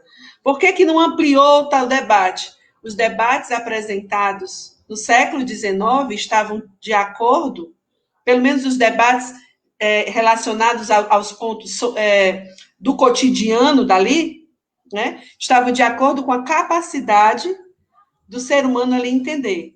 O que não tira o universalismo dessas respostas e nem a atemporalidade. Por quê? Porque elas estão baseadas e se sustentam em paradigmas que são baseados nas leis de Deus, que elas não mudam. Mas a resposta, conforme elas foram apresentadas, é conforme a nossa condição de entender. Né? E aí a gente precisa lembrar dessas coisas. Precisa lembrar da lei da atração. Se eu sou imperfeita, por que eu acho que só os espíritos que vão falar comigo vão ser só os espíritos ótimos, maravilhosos? Se existe uma lei de atração que faz com que eu não só atraia espíritos simpáticos a mim, portanto imperfeitos também, mas me sinta atraída por eles. Numa resposta pomposa, numa resposta irônica, num gracejo, né? E aí aquela comunicação, ela lhe traz a atenção, ela lhe seduz, porque você se vê nela também. Daí, mais uma vez, a importância das análises, a importância de se distinguir um espírito mau de um espírito bom. Passo para ti a bola. É isso aí. Valeu a colocação, Cleice. Eu queria ainda adiantar uma questão quando o Kardec fala, acho que a gente tem que trabalhar bem isso neste final do nosso estudo, quando ele diz assim, né? Tirando de lado os exageros, aí ele diz assim, mas qual é o valor das comunicações espíritas de fato? Qual é o valor de fato? Aí ele vai nos mostrar o quê? Que os espíritos nos mostram o mundo dos espíritos. E ao nos mostrar o mundo dos espíritos, e é engraçado que ele o coloca aqui, né? Aí eu queria saber se a Alzira está assistindo, né? Que a Alzira da outra vez falou assim, sobre o medo de morrer, que ela perguntou, Cícero, como é que pode essa questão do medo de morrer? Aí eu respondi para ela assim, eu falei sobre, ela perguntou se ainda tinha jeito, aí eu respondi mas eu queria terminar dizendo, olha, tudo isso que eu falei, eu sei que tá legal, mas você vai morrer, isso é fato. Não tem como escapar desse negócio. Então, por mais que você não queira, as pessoas não querem morrer, mas vai morrer, né? Aí ela disse que mandou um áudio explicando uma determinada situação, que ela estava tendo uma crise de ansiedade, algo mais ou menos assim parecido, que ela disse que ela só ficava lembrando do que eu tinha dito. Mas você vai morrer, E aí ela disse, não, mas acabou ajudando, né? Porque, de fato, a gente se liberta quando a gente tem isso muito claro, né? Porque quando a gente nega, é pior. E ele diz aqui, né? Cadê? O Kardec diz assim, ó, alguma coisa parecida. Há uma coisa que é certa, é que mais dia ou menos dias temos que dar aquele passo. Ele usa o eufemismo, né? Nós temos que dar aquele passo. Mas ele nos diz que os espíritos nos apresentam o mundo dos espíritos. E eles fazem mais, ensinam-nos o que se deve fazer aqui para estar o melhor possível no outro mundo. Então, tá aqui, ó. Ensina o que se deve fazer para estar melhor no outro mundo. E como lá teremos de ficar muito tempo, é bom nos assegurarmos o melhor lugar possível. Sobre esse trecho, Eric, quando ele diz sobre isso, sobre o papel do que os espíritos vêm nos falar, a perspectiva nova que ele nos apresenta, usando a expressão que até a Clícia colocou, até o paradigma novo, né? Os espíritos vêm oferecer às ciências de então um paradigma novo, mas não é o que eles dizem de fato, é o que eles são. Porque o que eles dizem a gente usa para comprovar, mas é o fato do que eles são, porque também se eles disserem um monte de bobagem, já é um paradigma, já é uma coisa para ser estudado. Sobre isso, sobre todas essas questões, o que é que você nos fala? Muito interessante realmente isso. O Espiritismo, como diz aí no texto, né, ele traz essa comprovação, né, da imortalidade da alma, e ele traz, né, não só isso, mas a gente conhece, como diz ali, o estado feliz ou infeliz dos espíritos depois do desencarne, né, e mostra a relação disso com o cumprimento ou não das leis de Deus, né. Então, a moral espírita, na verdade, ela vem da própria ciência espírita, né, porque através de um meio prático, né, através das comunicações, a gente pode constatar, né, a verdade dessas máximas morais, né, que Jesus já tinha ensinado e tudo mais. A gente constata que isso é verdade, porque a gente vê o resultado disso na vida futura, né. O cumprimento da lei de Deus leva à felicidade, como o Dícero já tinha colocado, aqui na Terra e também na vida futura, né. Então, inclusive o Cícero falou sobre a questão do medo da morte, né? Lá no Céu e Inferno, lá no início, né, tem um texto que fala por que os espíritas não temem a morte, né? Lá no começo da primeira parte de Céu e Inferno, e vai falar justamente isso, dessa comprovação, né, experimental prática, dessa imortalidade, né? Quem vai aí, né, a ingressar em grupos mediúnicos, né, em grupos espíritas, né, que trabalha com mediunidade, já vai constatar isso na prática, né? Isso traz a convicção, né? Por isso que diz lá, porque os espíritas não temem a morte, né? Porque esse aspecto, essa prática, né, da ciência espírita traz a convicção, né? Experimental, base experimental. Clícia, sobre esse ponto, essa mesma pergunta que eu fiz para o Eric, depois a gente vai tentar responder algumas perguntas que estão sendo feitas aqui. Eu acho que quando eu parei para pensar, né, sobre ser imortal, isso começou a mudar muito a minha concepção de vida diante das coisas do cotidiano. Eu venho de uma educação religiosa católica, então para mim a vida após a morte já existia, mas a alma era algo impessoal. Era como se após a morte todos virassem uma alma impessoal. Com o Espiritismo, eu entendi que essa alma sou eu. E que a minha felicidade ou a minha infelicidade vai ser de acordo com a forma que eu vivo agora. Né? Como eu vou trabalhando as paixões, como a gente já falou aqui. Né? Como eu vou trabalhando as minhas dificuldades morais. Como eu vou desenvolvendo, né, o meu intelecto, enfim, como eu vou evoluindo. E aí, isso vem fazendo uma alteração significativa na minha vida. E como você disse, né, se hoje todos os espíritos que passassem a se comunicar só falassem besteira, eles continuavam sendo importantes, porque eles mostraram concretamente a nossa imortalidade. E sendo imortal, por que ter medo da morte? Agora, se eu passo uma existência inteira focada nas coisas miúdas do cotidiano, que é legítimo cuidar do dia a dia, que é legítimo se cuidar.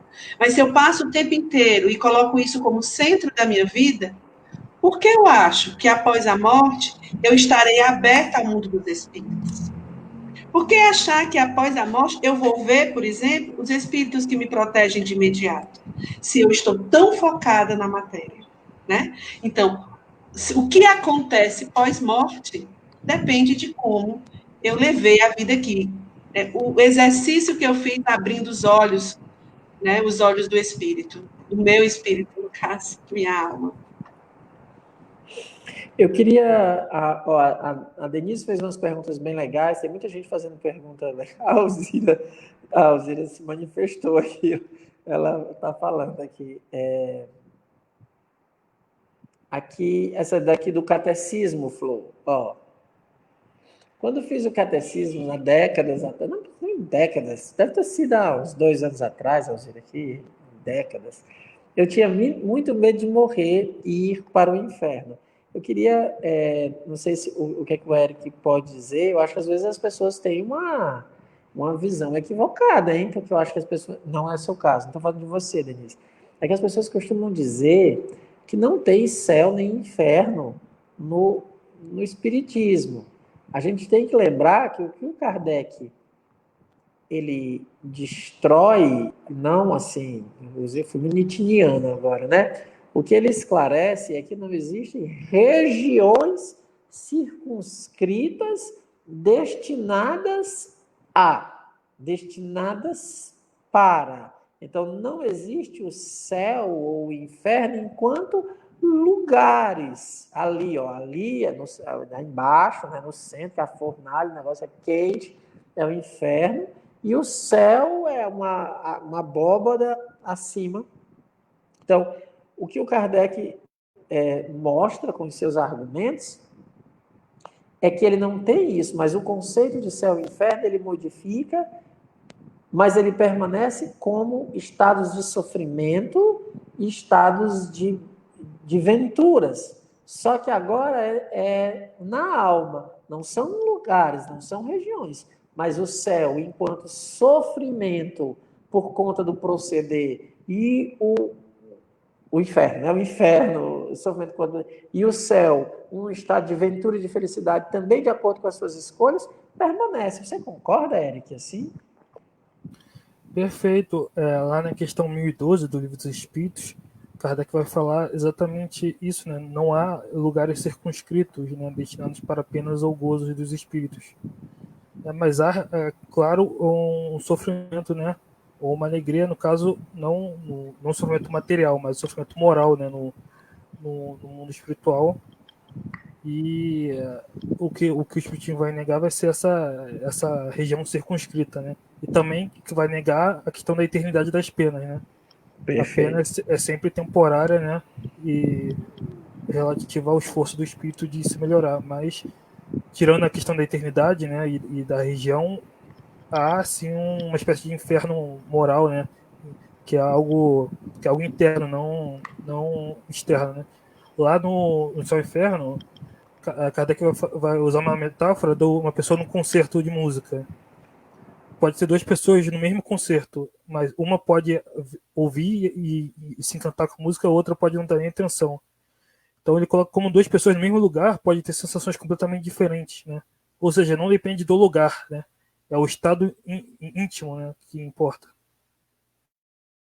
Muito bem. Então, eu queria dizer para Denise que ela pode continuar tendo medo, tá? Mas não do lugar. Que a gente tenha. E aí, medo, eu estou usando aqui, eu estou vendo, vocês sabem que eu faço brincadeira com tudo, né? Não é medo, é que a gente deve realmente vigiar os pensamentos, vigiar para não cair em tentação, como o Cristo nos colocou. Não pensa assim, o Espiritismo já disse que não tem mais céu e inferno, que não tem penas eternas.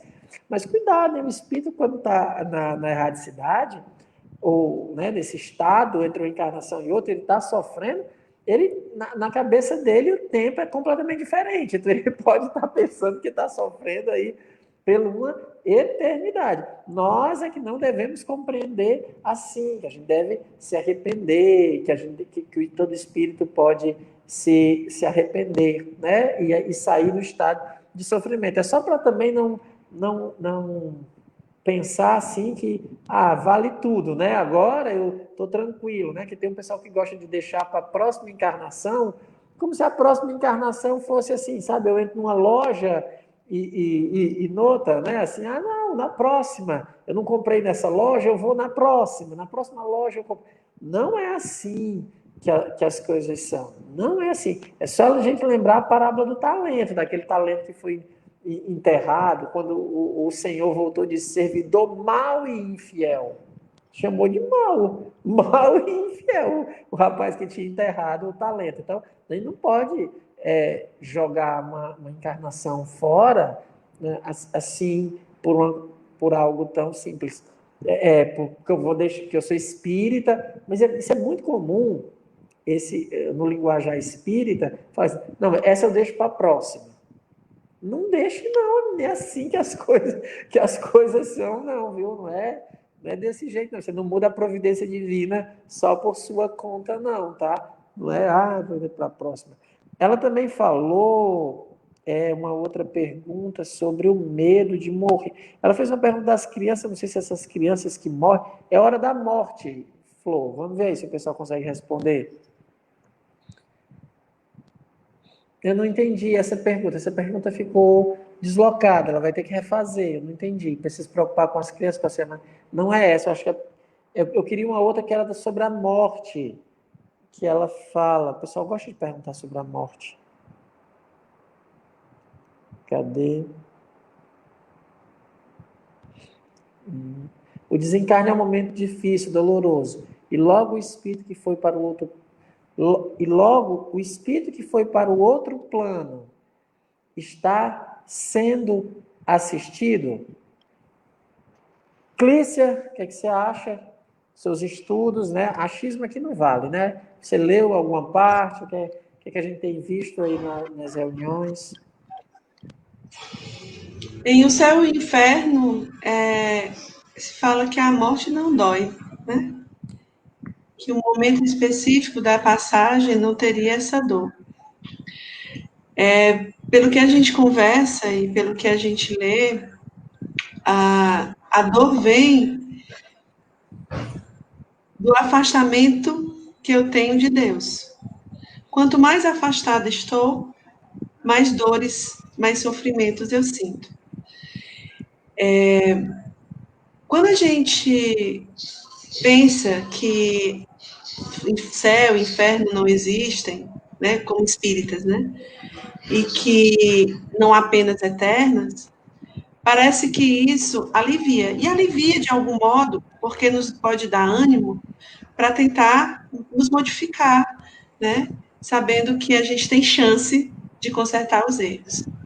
Mas, para quem... Eu costumo fazer um exercício que é assim: quem já teve um grande problema na sua vida, que achou que o problema não ia ter solução, pensou que ia passar a vida inteira com aquele problema. Estou falando aqui, dessa vida encarnadazinha, aqui, nós. É algo semelhante o que vive o espírito desencarnado, que está sofrendo as consequências de suas más escolhas. E isso é um grande inferno. Quando a nossa consciência pesa, é muito ruim, porque dói, porque perturba, porque angustia, né? E talvez esse inferno na moral seja muito mais difícil do que um inferno de lugar, né? A sorte é que, sendo moral, a gente pode modificá-lo e conhecer, de repente, o paraíso moral. Com relação às crianças, eu acho que nós não temos uma receita do que fazer no dia a dia. Eu penso, eu não sou mãe, não, mas eu vamos penso... esperar ver se ela reformula a pergunta, Clícia, porque a gente não sabe se ela está falando da educação de criança. Como ela está falando de morte, esse é o espírito de criança que morreu. Eu ainda não entendi, sabe? Porque senão a gente acaba abrangendo. Não tem que esperar ela corrigir para a gente. Eu só ia dizer que o único caminho, a única coisa é ensinar o caminho do bem, tentar apresentar Deus para ela. Sim, se for no sentido da educação, sim. Né? Mas que eu não sei, eu acho que a pergunta está muito aberta, a gente não sabe. Ela vinha numa sequência de perguntas, eu não sei. Eric, essa questão da pergunta que ela fez sobre o apoio dos espíritos, tem algumas questões, eu acho que tem no livro dos Espíritos, fala alguma coisa sobre isso, né? Você tem de qual, lembra aí? Pode botar a pergunta de novo, Flor. Deixa a Flor colocar a pergunta. Eu poderia falar, na obra de Kardec, se fala também, um ponto que eu quero colocar, dos anjos da guarda, né? E fala que muitas vezes o anjo da guarda, inclusive, acompanha depois, né, em outras existências, né? Então, a gente com certeza tem esse apoio, né? dos espíritos, né? E os que são caros, aí ele vem com certeza receber, né? no, na vida futura, como também aqui encarnado as pessoas também recebem, né, da mesma forma no outro, na vida futura. Perfeito. Isso Agora, está no livro. Quer só dizer que uma tem o coisa, livro assim, dos Espíritos, que tem a passagem sobre o desencarne, onde você fala que os espíritos protetores, os espíritos familiares, vêm receber e vêm ajudar no desenlace, né? Ele vem a ajudar, supomos que a aplicação de magnetismo espiritual para que o espírito saia desse momento, ele ajude, né, nessa passagem. Oi, Clícia? não, eu queria dizer assim que há essa ajuda dos espíritos, mas nem sempre o espírito aquele espírito recém-desencarnado consegue perceber a ajuda de imediato, né? É importante a gente lembrar disso. Quando eu morrer, eu vou ver todos os espíritos familiares que morreram antes, né? Eu vou ver logo meu anjo da guarda. Tudo tem a ver com a sintonia que você vai construindo, a afinidade política que você vai permitir, que vai te permitir vê-los, né? Por exemplo, uma pessoa que desencarna, zangada com Deus, que nega Deus, né? Que não acredita que é possível a vida após morte, ela terá mais dificuldades, né? O espírito vai ter mais dificuldades em compreender onde é que ela está naquele novo estado de consciência, né? Então, existe sim esse amparo, mas o amparo, ele não imediatamente é percebido por alguns espíritos, principalmente, quanto mais endurecido, mais difícil de perceber. A gente vai sempre levar dois critérios. O gênero de morte, devemos levar em consideração dois critérios. O gênero de morte e a compreensão de vida futura. Agora, a experiência diz que, por exemplo, as mortes naturais, as pessoas já começam a ser amparadas por espíritos familiares. A pessoa começa a perceber, né? Eu acho engraçado que eu digo isso, e às vezes as pessoas estão em casa e dizem assim, tipo, eu vi meu pai que morreu. Isso quer dizer que ele já veio me buscar? Não, a gente está falando em pessoas que estão morte natural, que está indo, né? A pessoa está boazinha, viu o pai já veio buscar. Que é isso? Isso é um pai ou um assassino que entra na tua casa, que veio te buscar. Não é assim que funciona. Agora, uma coisa eu queria falar até para os médiuns futuros candidatos a médium tirarem um preconceito da cabeça, que é assim, ó. As pessoas acham que você tem um parente e aquele parente está no hospital e ficou, sei lá, 4, 5 anos no hospital, ou teve uma doença bem debilitante, né? Vamos supor assim, um câncer muito agressivo. E aí ele desencarna. E nas reuniões mediúnicas é muito comum, se não são espíritos mistificadores, às vezes é o médium que os espíritos vêm dizer assim, olha, eu estou me recuperando, eu estou indo assim, né, no hospital. Não faz o menor sentido. Porque assim, gente, ó, quanto mais a doença vai consumindo aquele corpo e aquele espírito, não precisa ser um espírito bom, não, tá? Não precisa ser São Vicente de Paulo, não. O espírito está começando a se livrar daquele corpo. Ele vai, quando ele se comunica, imediatamente, ele já está melhor do que quando ele estava lá, porque o pessoal pensa assim, não, ele ainda vai ficar alguns anos com a doença, se adaptando. Não, não é assim que funciona. O espírito está se libertando, morrer é sair da prisão. Então, uma morte natural, você viu ali aquela pessoa, a não ser, óbvio, que ele esteja no estado de perturbação. Mas não dá para você ficar pensando, não, eu acho que ele vai passar anos no hospital ainda para poder ser preparado. Não, o espírito está renascendo. A ideia da crisálida que tem lá, está ficando livre, está ganhando as potencialidades. Eu lembro, a gente fez, do grupo médico que eu participava, teve uma senhorinha que se comunicou. E ela ficou bem, ela foi ficando, morreu bem velhinha, e ela foi se encurvando tanto, que ela virou quase um feto. ela foi se curvando, se curvando. Quando ela desencarnou, ou quando ela se comunicou, a primeira coisa que ela disse foi assim, olha, e eu não sou mais feia daquele jeito, não. Foi a primeira coisa que ela disse, que lembra um pouco que o senhor, acho que eu acho que o senhor Jobá também está mais bonito, né? Não, doutor Demé está mais bonito. Então, é essa ideia que a gente precisa tirar da nossa cabeça.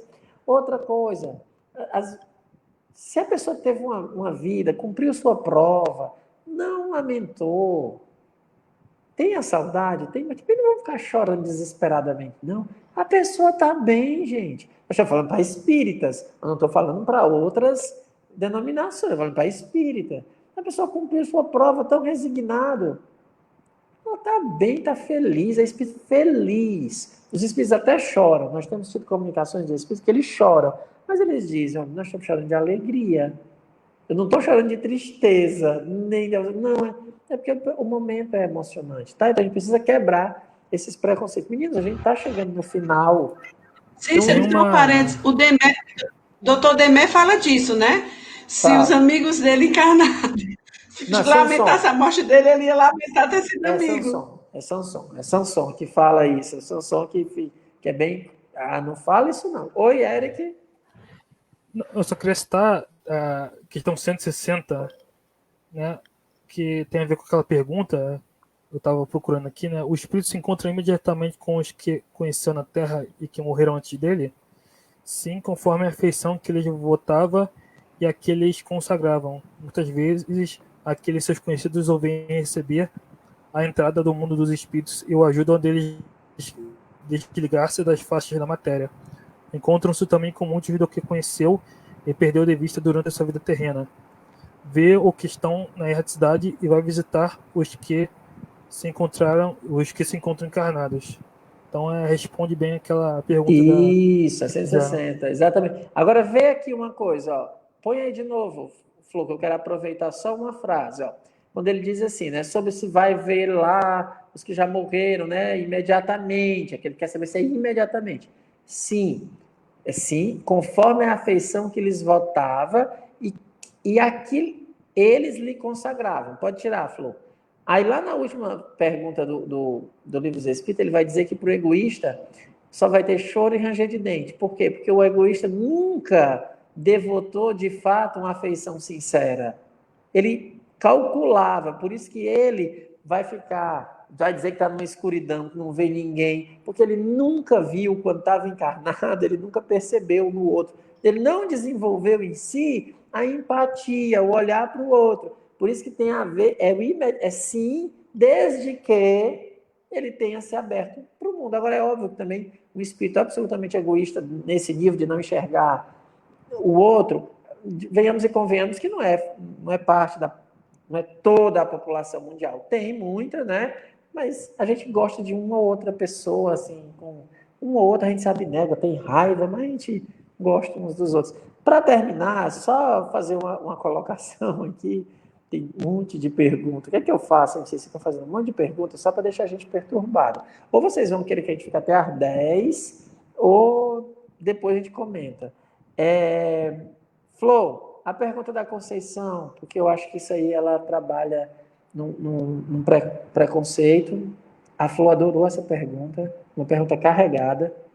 Uma coisa que mexe muito comigo é quando um espírita fala que a pessoa, o lugar está carregado.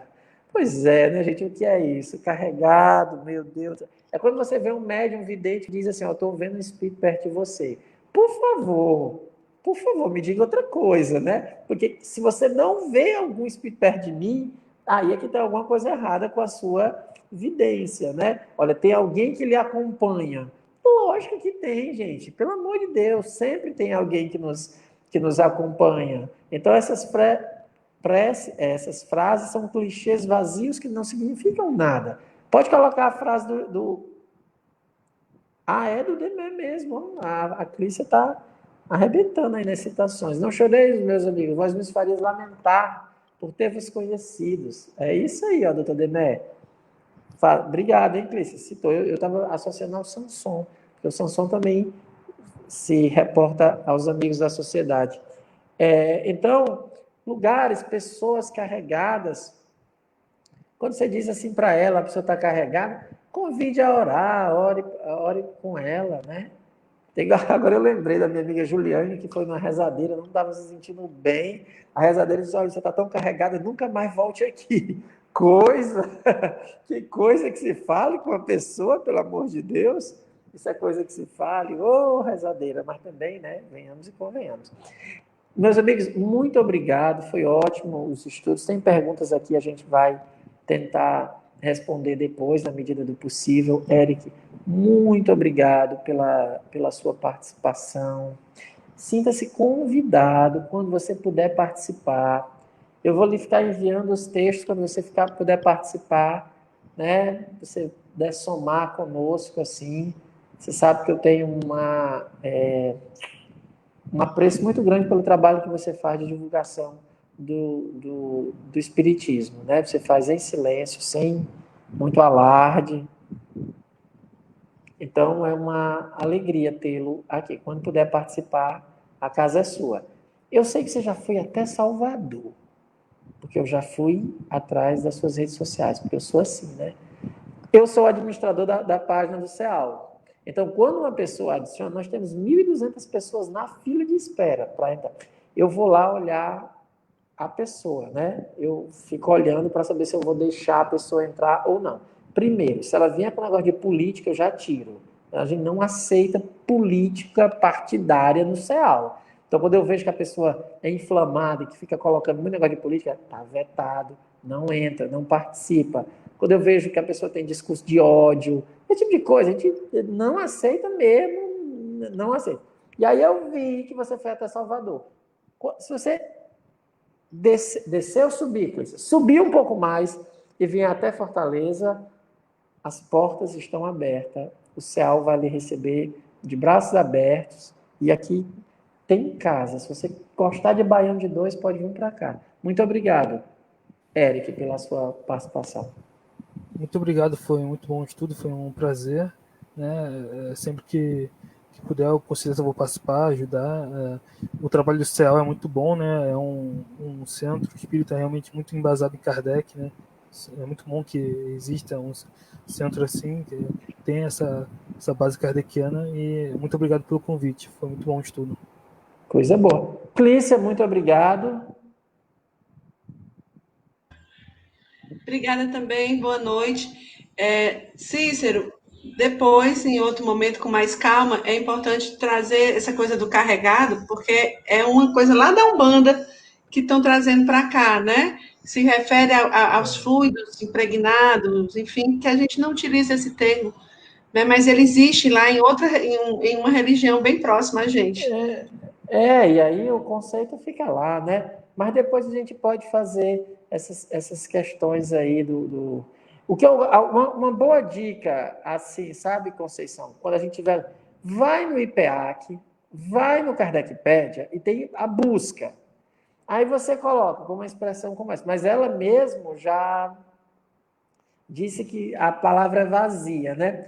Você vai lá no IPEAC e coloca no Kardecpédia, em qualquer um dos dois, coloca carregado. Esses são os dois melhores sites que tem de espiritismo para quem quer estudar. IPEAC e Kardecpédia. Pode usar qualquer um dos dois que eles são confiáveis. Você bota lá na busca carregado ou qualquer outra palavra, karma.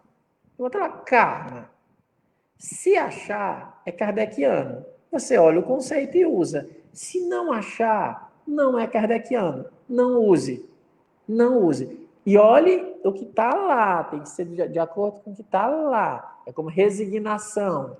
Tem que olhar a resignação não no dicionário. É o que o que os espíritos definiram como resignação. No caso, Lázaro. Então a gente olha lá. É assim que a gente estuda doutrina espírita. Tá aí as duas referências. Não é que as outras coisas não tenham valor. E isso é uma loucura de pensar isso. Mas não é porque uma coisa tem valor que a gente vai colocar no outro que tem o seu próprio valor. Não faz o menor sentido. Por exemplo, você vai fazer um baião de 2. Você precisa de feijão e arroz. Acabou meus dotes culinários nisso, tá? Vamos supor que que seja... Queijo. Tá bom. Não, mas vamos lá. Mas você gosta de muito, muito, muito de brigadeiro. Não é porque você gosta de brigadeiro que você vai botar dentro do baião de 2, porque você vai destruir o baião de 2 e vai destruir o brigadeiro. Você criou um monstro, que não é nenhuma coisa nem outra. Então, que as coisas são utilizadas em outras denominações, ok, maravilha. Você quer usar? Use. Ah, eu quero fazer meditação, zen budismo. Maravilha, coisa linda.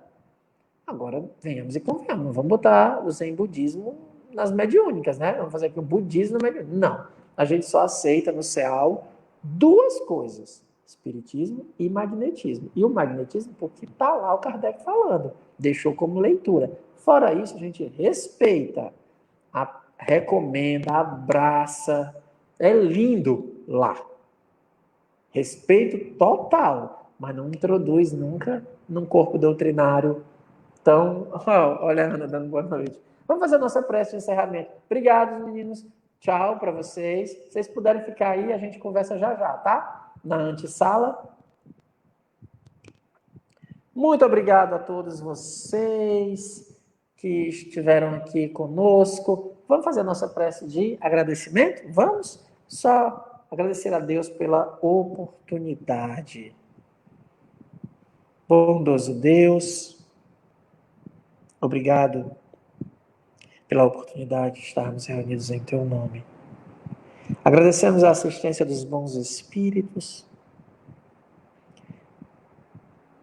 Deixamos nosso abraço ao espírito de Jobá pelo seu texto. Agradecemos a Allan Kardec pelas orientações.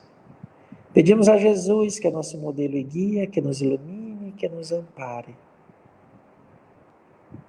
Através de Ti, Jesus, nos dirigimos a Deus e dizemos: Deus de amor e bondade, Senhor da vida, obrigado, Pai, por tudo que temos recebido. Perdoa as nossas faltas, tende compaixão de nós, ampara-nos, hoje e todo sempre, que assim seja. Meus amigos, muito, muito, muito obrigado pela companhia, por vocês estarem aqui estudando conosco. Na próxima quarta-feira a gente vai continuar esse estudo voltado para esclarecimentos, essas perguntas que a Conceição fez, outras perguntas que eu vou tentar responder no próximo. Muito obrigado pela companhia de vocês, de todas as quartas-feiras, futuros estudantes da mediunidade, que vão fazer o curso. A Ana já está aqui olhando, todos vocês que vão participar ano que vem dos nossos cursos. Muito obrigado. Queria convidá-los para amanhã, às 20 horas. Ana, me diz aí o texto de amanhã, por favor. Não sei se a Flor já está com o cartaz pronto. Amanhã, às 20 horas, aplicar magnetismo nos doentes. Lembro a todos que nós temos a prece dos anjos da guarda. Prece dos anjos da guarda, Instagram, 17h55. Olha, meus corações, a Ana mandando. 17h55. E lembrando, se vocês quiserem nos ajudar, François Vernet, um caso de expiação voluntária do céu e do inferno. Esse é o estudo de amanhã. Se vocês quiserem nos ajudar nas nossas atividades, nós estamos retornando, está precisando tanto de ajuda, o centro. Nossa, gente, a gente vai ter que comprar para o nosso retorno o álcool gel, vai ter que comprar tapete sanitizante, não sei nem dizer o nome. Então, tem as questões dos idosos que a gente está fazendo. Meu amigo Roger, que está ajudando tanto o CEAL. Jesus Cristo,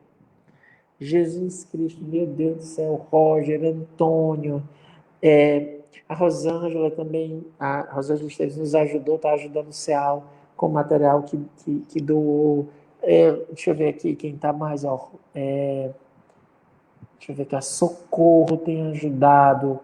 A Ana Clébia, sabe, o pessoal, todo mundo ajudando. Não tem outra palavra que não seja gratidão. Que Deus nos abençoe. É o que a gente pode dizer num momento como esse, quando eu vejo todo mundo se dedicando a nos ajudar. É isso. Novembro a gente está voltando. Flor, os nossos comerciais, em homenagem ao Reginaldo. Descobriu o segredo. Os nossos comerciais.